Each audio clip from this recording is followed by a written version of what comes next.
নমস্কাৰ, মই প্ৰীতি প্ৰিয়দৰ্শিনী, এগৰাকী সাধাৰণ নাগৰিক কিন্তু এজন সচেতন ভোটাৰ। আৰু এজন সচেতন ভোটাৰ হিচাপে আজিৰ দিনটোত আপোনালোকৰ সৈতে কেইটামান কথা পাতিব বিচাৰিছোঁ। আচলতে ভাগ বতৰা কৰি ল'ব বিচাৰিছোঁ, কাৰণ আজিৰ দিনটো আমাৰ বাবে খুব বেছি গুৰুত্বপূৰ্ণ আছিলে। বহুত উৎকণ্ঠাৰে পাৰ হ'ল, কিছু দুখ, কিছু সুখ, তাৰ মাজতে কিছু আশা আৰু কিছু হতাশা। হতাশাৰ কথা যদি প্ৰথমে আহিছোঁ, হতাশাৰ কথা এইভাবে পাতিব বিচাৰিছোঁ কাৰণ বহুত বেছি আণ্ডাৰ কাৰেণ্টৰ কথা কোৱা হৈছিলে। ক'ত গ'ল সেই আণ্ডাৰ কাৰেণ্ট, তাক লৈ এতিয়া অকল শাসক পক্ষ আছে, তেওঁলোকে বিৰোধী পক্ষক এতিয়া হাঁহিয়তৰ পাত্ৰ কৰি তুলিছে। আৰু সঁচাকৈ ক'বলৈ গ'লে এটা শোচনীয় পৰাজয়। 20টা মাত্ৰ ভোট লাভ কৰিছে, 20টা মাত্ৰ চিট লাভ কৰিছে, তাৰে ভিতৰত 19টা সংখ্যালঘু অধুষিত এলেকা, আৰু তাৰ বিপৰীতে এটা চিট অখিল গগৈ লাভ কৰিছে। সেইখিনিয়ে মাত্ৰ কংগ্ৰেছৰ ফালৰ পৰা ফলাফল, সেয়া আশা কৰা হোৱা নাছিলে। গৌৰৱ গগৈ পৰাজিত হৈছে, সেয়া কেতিয়াও আশা কৰা হোৱা নাছিলে।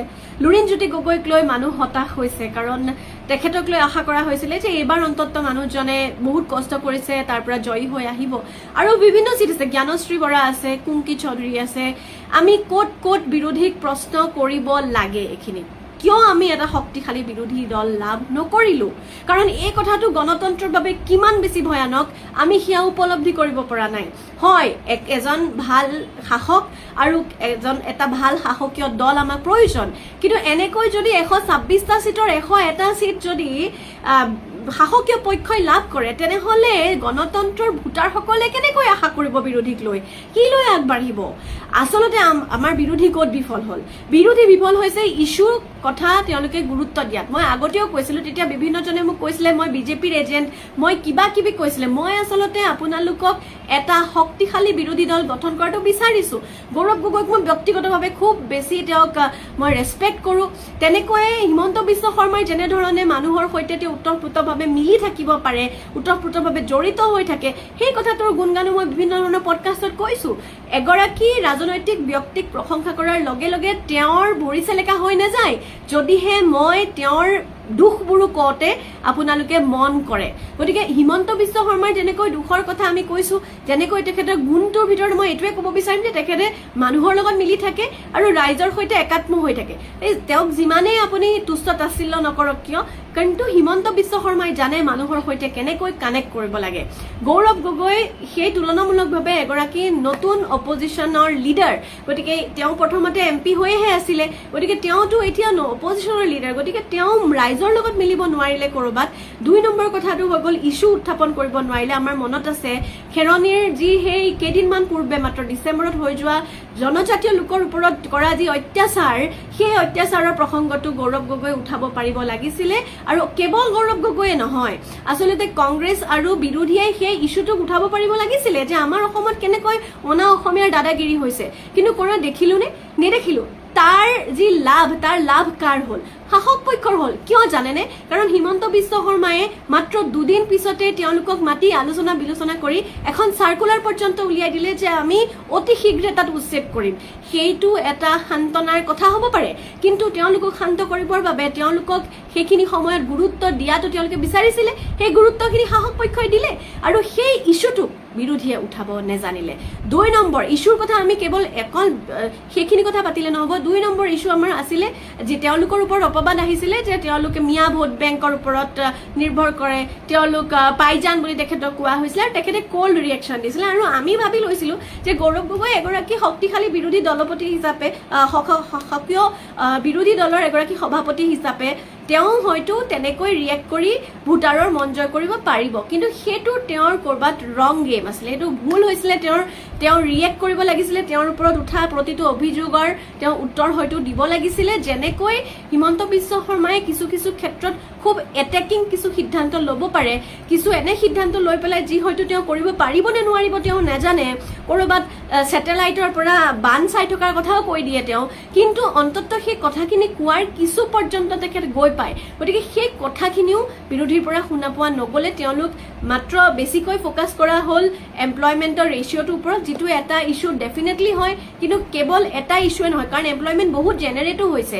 বিগত এই বিজেপি শাসনৰ আগত 15 বছৰ শাসন আছিলে কংগ্ৰেছৰ তৰুণ গগৈৰ নেতৃত্বত সেই দিনবোৰ অসমীয়া মানুহে পাহৰি যোৱা নাই গতিকে সেই দিনবিলাকৰ কথা লক্ষ্য কৰি গৌৰৱ গগৈ ষ্ট্ৰেটেজিটো বনাব লাগিছিলে কাৰণ সেই সময়তে বিভিন্নজনে আপত্তি কৰিছিলে যে ইনফ্ৰাষ্ট্ৰাকচাৰ একেবাৰে ডেভেলপ হোৱা নাছিলে মন্ত্ৰীবোৰ কোন কোন আছিলে এতিয়া বিজেপিত থকা মানুহবিলাকে তেতিয়া কংগ্ৰেছত আছিলে তাত কোনো দুই মত নাই গতিকে সেই ব্যক্তিবিলাকে তাত খেলিমেলি কৰিছিলে সেইখিনি কথা ইস্যু হিচাপে উঠাব পাৰিব লাগিছিলে যে আমাৰ দলত থাকি যি দুৰ্নীতি কৰি আছিলে সেই সময়ত মনে মনে লুকাই তেওঁলোকে এতিয়া বিজেপিলে গ'ল কিন্তু সেই ইস্যুটো তেনেধৰণে তেওঁ উঠাব নোৱাৰিলে বৰঞ্চ যেতিয়া এগৰাকী পুৰণি লিডাৰে যেতিয়া কংগ্ৰেছ এৰি বিজেপিলৈ গ'ল তেওঁ ঘৰত গৈ ভৰিত শৰণাপন্ন হ'ল সেই সময়ত তেওঁ নিজৰ স্থিতিত থাকিব লাগিছিলে তেওঁ শৰণাপন্ন হ'ব হয়তো নেলাগিছিলে কিন্তু এতিয়া এইবিলাক কথা কোৱাটো খুবেই বেছি সহজ গ্ৰাউণ্ডত আচলতে কিছু কথা বহুত পৃথক হৈ যায় বহুত ডাটা কিছু এনে মানুহ থাকে যাৰ পৰা তেওঁলোকে তথ্য সংগ্ৰহ কৰে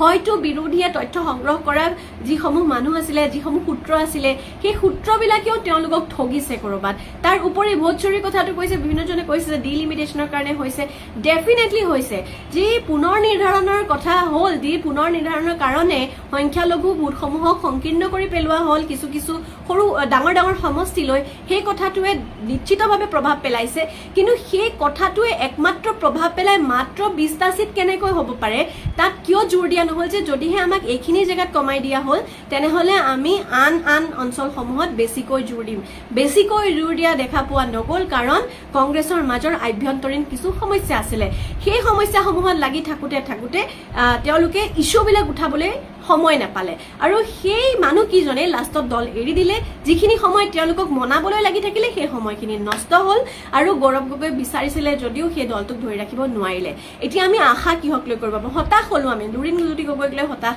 আমি বিশেষকৈ লুৰিণজ্যোতি গগৈ গৌৰৱ গগৈক লৈ বিৰাটেই বেছি হতাশ হৈছে আৰু মানুহে আশা কৰিছিলে জ্ঞানশ্ৰীক লৈ আশা আছে কাৰণ এতিয়াও তেওঁৰ সময় আছে সাগৰিকা বৰাৰ সময় আছে তেনেকৈয়ে আমি দেখিলোঁ যে সময় আছে নিশ্চিতভাৱে কুংকি চৌধুৰীও তেওঁলোকে যদি অনাগত সময়ত ৰাজনীতি তিতা কেহা খায়ো তিষ্টি থাকে তেনেহ'লে নিশ্চিতভাৱে অনাগত সময়ত তেওঁলোকে ভাল ৰিজাল্ট দেখুৱাব কাৰণ এইবাৰ যি শক্তিশালী তেওঁলোকৰ বিৰুদ্ধে প্ৰতিদ্বন্দ্বী ৰখা হৈছিলে তাৰ বিপৰীতে কিন্তু তেওঁলোকে যুঁজ দিছে যি নতুন প্ৰজন্মৰ প্ৰাৰ্থী আছিলে তেওঁলোকে যুঁজ দিছে আৰু এইটোৱে আমি আশা কৰিব পাৰোঁ যে গৌৰৱ গগৈ এই নতুন প্ৰজন্মৰ যি নতুন দল কংগ্ৰেছৰ কংগ্ৰেছীসকলক লৈ নতুন ন কংগ্ৰেছী মানে মই জয়ন্ত খাউণ্ডৰ কথা কোৱা নাই মই কৈছোঁ কুংকি জ্ঞানশ্ৰীৰ দৰে ল'ৰা ছোৱালীবিলাকৰ কথা ছোৱালীবিলাকৰ কথা ল'ৰাবিলাকৰ কথা যি নতুনকৈ আহি ৰাজনীতিত নামিব বিচাৰিছে উদ্যম আছে কাম কৰাৰ হেঁপাহ আছে তেওঁলোকক লৈ এটা নতুন ফ'ৰ্চ ফৰ্ম কৰিব লাগিব আৰু যুঁজত পুনৰবাৰ অৱতীৰ্ণ হ'ব লাগিব আৰু পুৰণি যিসমূহ লোকে তেওঁলোকক ক্ষতি কৰিলে তেওঁলোকক এটেক কৰাৰ এটা মুডত হয়তো গৌৰৱ গগৈ থাকিব লাগিব সদায় নীৰৱ হৈ কি হয় দেখা যাব বুলি থাকিলে নহ'ব এতিয়া আকৌ কওঁ মই কথাবিলাক মোৰ দৰে এতিয়া কেমেৰাৰ সন্মুখত বহি ক'বলৈ বহুত সহজ কিন্তু এটা দল যেতিয়া ভাঙু হৈ যায় তাক ধৰিও ৰাখিব লাগে তাক লৈ ইস্যুবিলাকো উত্থাপন কৰিব লাগে নিশ্চিতভাৱে বহুত প্ৰত্যাহ্বান আছে কিন্তু প্ৰত্যাহ্বানসমূহক তেওঁৱে পাৰিব গৌৰৱ গগৈয়েহে পাৰিব সেই প্ৰত্যাহ্বান উফৰাবলৈ কাৰণ ৰাইজে প্ৰথমবাৰলৈ অসমৰ ৰাইজে যোৱা 10 বছৰত এগৰাকী বিৰোধীৰ সভাপতিক তেওঁলোকে আস্থা দেখুৱাইছিলে যে এওঁ আমাক নেতৃত্ব দিব পাৰিব যথেষ্ট মৰম কৰিছে গতিকে অনাগত সময়বোৰ কংগ্ৰেছৰ বাবে ইয়াতকৈ অন্তত ভাল হওক আৰু বিজেপিৰ যিসকল জয়ী হৈছে তেওঁলোকে এতিয়া আত্ম অভিমানেৰে ভৰি নপৰি তেওঁলোকে আৰু বেছি কামত লাগক আৰু অসমত অসমীয়াৰ প্ৰভুত্ব ৰক্ষা কৰক অসমত অসমীয়াৰ জয় হ'বই লাগিব যোনেই ৰাজপাতত নবহক কিয় জয়ী কিন্তু সদায় ৰাইজ জয়ী কিন্তু অসমত সদায় অসমীয়াই হ'ব লাগিব সেই কথা লাগিলে বিজেপি হওক সেই কথা লাগিলে কংগ্ৰেছ হওক বা আন কোনো দল হওক তাত ক'বলগীয়া আমাৰ একো নাই কোনোবা নহয় কোনোবাই চৰকাৰ বনাব কোনোবাই তাত চৰকাৰ বনাব নোৱাৰিব কিন্তু জয় সদায় অসমৰ ৰাইজৰ হ'ব লাগিব ইয়াৰ যি খিলঞ্জীয়া লোকৰ প্ৰভুত্ব ইয়াত ৰক্ষা হ'ব লাগিব ইয়াত যি অসমীয়াৰ দাদাগিৰিৰ কথা কওঁ সেই দাদাগিৰি ইয়াত তিষ্টি থাকিবই লাগিব কাৰণ অসমত যদি অসমীয়া নাথাকে অসমীয়া গৈ বিহাৰত থাকিব নেকি বিহাৰৰ পৰা আহি অসমত থাকিব পাৰে যদি অসমৰ পৰা গৈ অসমীয়া বিহাৰত থাকিব নোৱাৰে গতিকে অসমত অসমীয়াৰ প্ৰভুত্ব ৰক্ষা হ'বই লাগিব সেয়া আমাৰ অনুৰোধ নহয় সেয়া আমাৰ সতৰ্কবাণী 5 বছৰৰ বাবে আকৌ ভাৰতীয় জনতা পাৰ্টিৰ হাতত অসম শাসনৰ ক্ষমতা মুখ্যমন্ত্ৰী ডক্টৰ হিমন্ত বিশ্ব শৰ্মা ডাঙৰীয়াৰ নেতৃত্বত বিজেপিয়ে প্ৰত্যাশিত ফল পালে আনহাতে বিৰোধীয়ে তেওঁলোকে কৃতকৰ্মৰ ফল ভুগিলে কিন্তু আমি এই যে বিশ্বাসঘাতক বুলি আগতে অভিহিত কৰিছিলোঁ, তেওঁলোক ৰজাই হওক বা এই দেশৰ মালিকেই হওক, তেওঁলোকক কৈয়ে থাকিম তেওঁলোক যে একজন বিশ্বাসঘাতক, স্বাৰ্থপৰ, সুবিধাবাদী। কিন্তু দুৰ্ভাগ্যজনকভাৱে তেওঁলোকো আকৌ বিধানসভালৈ জয়ী হৈ আহিল। আমি কাৰ কথা কৈছোঁ নিশ্চয় ডিকেবি ফেক্টৰ দৰ্শকে অনুমান কৰিব পাৰিছে।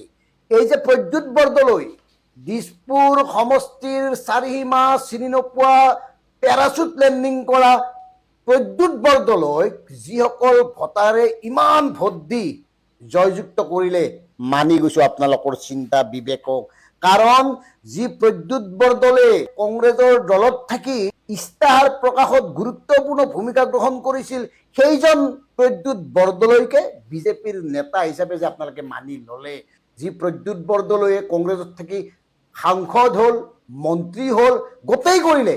কংগ্ৰেছত থাকিয়ে তেওঁ টকা পইচা ধন সম্পত্তি চব কৰিলে, আৰু সেই সময়ত তেওঁ বিজেপিৰ পৰা বিধায়ক হোৱাত আপোনালোকে যে অৰিহণা যোগালে, তেওঁৰ পক্ষত যে ভোট দিব পাৰিলে, বাহ, সেয়া বাদ কি মানসিকতা আপোনালোকৰ। আনহাতে বিপুৰীয়াত ভূপেন বৰা কংগ্ৰেছৰ প্ৰাক্তন সভাপতি, তেওঁকো হৃদয় খুলি ভোট দিলে, তেওঁকো বিজেপিয়ে প্ৰতিনিধি হিচাপে নিৰ্বাচন কৰিলে। আৰু সেইকাৰণে বিজেপিৰ কৰ্মীসকল আপোনালোকক মই চেলুট জনাইছোঁ। আপোনালোকৰ বিচাৰধাৰা সঁচাকৈ গৱেষণাৰ বিষয়। আনহাতে প্ৰকাশ দাস হাজো শুৱালকুছিৰ আছুত থাকি কা আন্দোলনৰ নেতৃত্ব দিছিল। কা আন্দোলনত 5গৰাকী যুৱক শ্বহীদ হ'বলগীয়া হ'ল। তাৰপিছত তেওঁ বিজেপি গ'ল, বিজেপিৰ পৰা কেইদিনমান আগতে অসম গণ পৰিষদত আহিল, আৰু তাৰপিছত আজি বিধায়ক হ'ল।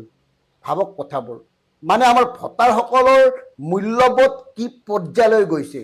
ভোটাৰসকলৰ নিজস্বতা আছে নে ভোটাৰসকলক ব্যৱহাৰ কৰা হৈছে নে ভোটাৰসকলক ক্ৰয় কৰা হৈছে, এই কথাটো কিন্তু চিন্তনীয়।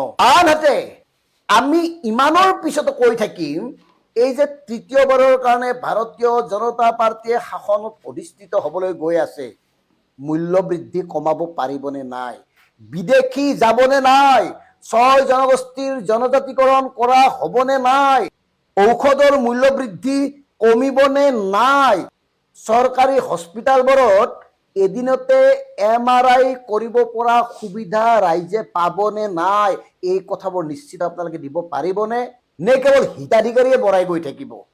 হিতাধিকাৰী সৃষ্টি কৰি অসমৰ মাটি বহিৰাগতৰ হাতত তুলি দি উদ্যোগ নিৰ্মাণৰ নামত যিদৰে আপোনালোকে ৰাজনীতি কৰি আহিছে, তাৰ পিছতো কিন্তু আমি কৈয়ে থাকিম যে সেই উদ্যোগত কিমান শতাংশ খিলঞ্জীয়াই চাকৰি পাব, তাৰ কিবা চুক্তি কৰিছে নে কৰা নাই আপোনালোকে। আনহাতে এই যে কোটি কোটি টকা ঋণ লৈ আছে, দৈনন্দিন ব্যৱহৃত সামগ্ৰীৰ মূল্য নবঢ়োৱাকৈ আপোনালোকে এই ঋণ ক'ৰ পৰা কেনেকৈ পৰিশোধ কৰিব। এই ঋণৰ টকাবোৰ কোনবোৰ উৎপাদনীল কামত আপোনালোকে ব্যৱহাৰ কৰিছে। আজি বিজয় উৎসৱত ভাগ লোৱা নেতা কৰ্মীসকল, বিজয় উৎসৱত ভাগ লোৱা তৃণমূল পৰ্যায়ৰ সদস্যসকল, কথাবোৰ আপোনালোকেও ভাবক, ক'ৰ পৰা কেনেকৈ এই কামবোৰ কৰা হ'ব। ঠিক আছে, চৰকাৰক আদৰি ল'লে, বিজেপিক আদৰি ল'লে, বিজেপিয়ে চৰকাৰ গঠন কৰিলে, কিন্তু সাধাৰণ জনতাৰ যিবোৰ মৌলিক সমস্যা, সেই সমস্যাবোৰ সমস্যা হৈয়েই থাকিব নেকি, সমাধান কেতিয়া কেনেকে হ'ব। সেয়ে কৈছোঁ, বেছি উৎসাহিত নহ'ব।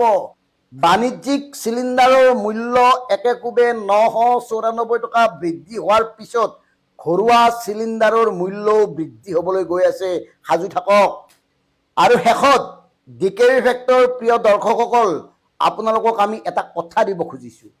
বৰ্তমান সময়ত সাংবাদিকৰ কাৰণে আটাইতকৈ সহজ কামটো হ'ল শাসক পক্ষৰ লগত হলি গলি কৰি তালমিল ৰাখি তেওঁলোকক তৈলমৰ্দন কৰি চব ঠিক আছে, চব ঠিক আছে, হয় দাদা বুলি চলিবলৈ অতি সহজ, অতি ভালকৈ চলিব পাৰি।